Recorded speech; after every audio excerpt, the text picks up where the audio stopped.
તો મારા કલેજાઓ આજના એક નવા વિડીયોમાં તમારું સ્વાગત છે અને આજથી આપણે શીખવાડવાના છે બધાને ગણિત। તો મારા કલેજાઓ ગણિતની તૈયારી કઈ રીતે કરવાનું એ બધું જ હું પાયાથી લઈને બધા જ ચેપ્ટર કરાવવાનો છું। તો જલ્દીથી ચેનલને સબસ્ક્રાઇબ કરી દેજો અને લાઈક કરવાનું ભૂલતા નહીં।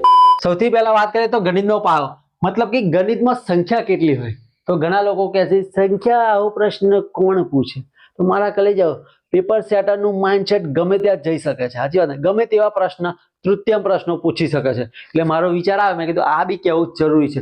તો મારા કલેજાઓ જો ગણિતમાં સંખ્યાની વાત કરીએ ને તો 10 સંખ્યાઓ કઈ કઈ જો 0 થી લઈને 9 સુધી, 0 1 2 3 4 5 6 7 8 9 અને આ 10 સંખ્યામાંથી ઘણી બધી સંખ્યાઓ બને છે, પરંતુ આ 10 જ સંખ્યા છે, એ સિવાય બીજી કોઈ સંખ્યા છે નહીં। અહીં લખ્યું છે સ્પર્ધાત્મક પરીક્ષા માટે ગણિતમાં સૌથી પહેલા શું કરવું જોઈએ। તો મારા કલેજાઓ સૌથી પહેલા આપણે પાયો મજબૂત કરવો પડે, કેમ કે આપણે ઘર બનાવીએ તો સૌથી પહેલા શું બનાવીએ એમ કહો તમે? હા, પાયો। જો પાયો જ મજબૂત ના હોય તો પછી આગળ તો ઘર બી ઢળી જ પડે ને, સાચી વાત ને? એટલે સૌથી પહેલા આપણે પાયો કરવાનો। તો પાયામાં આપણે શું શું કરવાનું સૌથી પહેલા, ચાલો હું તમને કહી દઉં। તો સૌથી પહેલા આપણે શું કરવાનું છે? ઘડિયા કરવાના છે। અને ઘડિયા કેટલા કરવાના છે? 1 થી 30 સુધી। 1 થી 30 સુધી ઘડિયા તમે કરી દેશો ને એટલે પછી કોઈ બી એવો પ્રશ્ન આવશે, ધારો કે તમને કીધું કે 17 ગુણ્યા 6 કેટલા થાય, તો તમે શું કહેશો? હા, તમે વિચારવા બેસશો, ગણવા બેસશો, એમ કહો તો તમારે સીધો જવાબ આપવો પડે કે 102 થાય અને આવી સંખ્યા આપી હોય તમને, તો તમે આ ગણતરી કરવા જશો, આ ટાઈમે તો તમે ગોટાળે ચડી જાઓ। હા, આની તો ગણતરી સિમ્પલ રીતે બી ના થાય। એટલે તમને ખબર જ હોય કે 17 છંગ 102 થાય અને સીધો જવાબ આવે 6। તો મારા કલેજાઓ ઘડિયા કરવા એટલે જરૂરી છે, એટલે ઘડિયા પરફેક્ટ કરી નાખજો। પછી વર્ગ કરવાની જરૂર છે, કેમ કે વર્ગ ઘણા બધા પૂછે છે। જો વર્ગ આપણે કેટલા કરવાના ખબર તમને? જો 1 થી 30 સુધીના વર્ગ પરફેક્ટ કરી નાખવાના। પરફેક્ટ એટલે પરફેક્ટ કરી નાખવાના। કોઈ બી વર્ગ પૂછાય, ધારો કે જો 21 નો વર્ગ પૂછ્યો હોય તો તમને ગણતરી કરવા હશે, 21 નો વર્ગ કાઢીએ, 21 ગુણ્યા 21 કરવા જઈએ તો આ ટાઈમ કેટલો બધો બગડે આપણો, તમે છો હે, ટાઈમ કેટલો બધો બગડે। પરંતુ આપણને ખબર હોય કે 21 નો વર્ગ 441 થાય તો આપણે સીધો જવાબ આવી જાય, સાચી વાત ને મારા ખકીને દો?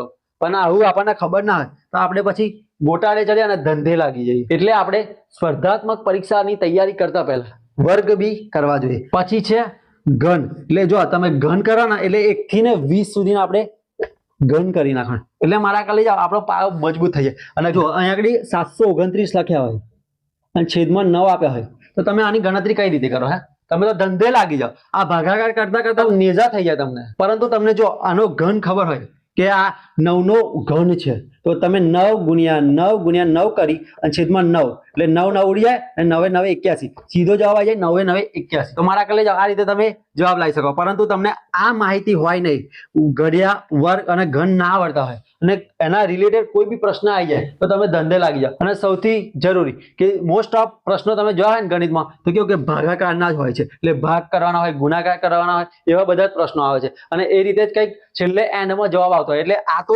જરૂરી છે। જો આ તમે વસ્તુ નહીં કરવાનું તઈ ઘડિયા વર્ગ અને ઘન તો તમે ધંધે લાગી જશો। એટલે સૌથી પહેલા આપણે ગણિતનો પાયો મજબૂત કરવો પડશે। ગણિતનો પાયો મજબૂત હશે ને તો પછી તમે ગણતરી ફટાફટ કરી શકશો। એટલે સૌથી પહેલા તમે જો આ 3 વસ્તુ તમને લાગતી હશે કે બહુ આસાન છે, હેલી છે, પરંતુ આ તમે કરશો ને ત્યારે તમને ખબર પડશે અને કરવું જ પડશે, જખ મારીને કરવું પડશે। જો તમે નહીં કરો તો પછી તમે આગળ ગણતરીમાં બહુ જ લોચા વાગશે અને બહુ જ ટાઈમ હશે। અને તમને ખબર હશે કે કોમ્પિટિટિવ એક્ઝામમાં, મતલબ કે સ્પર્ધાત્મક એક્ઝામમાં ટાઈમનું મૂલ્ય કેટલું છે અને તમને ના ખબર હોય તો પૂછી જોજો જેને એક્ઝામ આપી છે ને એમને। અને આ વખતે જે લોકોએ 2025ની પોલીસ એક્ઝામ આપી છે ને એ બધાને પૂછી જોજો કે ટાઈમ કેટલો મહત્વનો છે। પાર્ટ બી માં ગોટાળે ચડી ગયા ટાઈમના લીધે, ખબર તમને મારા કલેજાઓ? એટલે ખાસ તમે આ ધ્યાન રાખજો। તો હાલો મારા કલેજાઓ, આ તો આપણે પાયો અને આ પાયાની વસ્તુ કરી લેજો અને પછી આપણે સંખ્યાવાળું ચેપ્ટર બનવાનું છે। તો ચાલો હવે મળીએ। જય માતાજી। Big thank you for being here. बहुत बहुत धन्यवाद।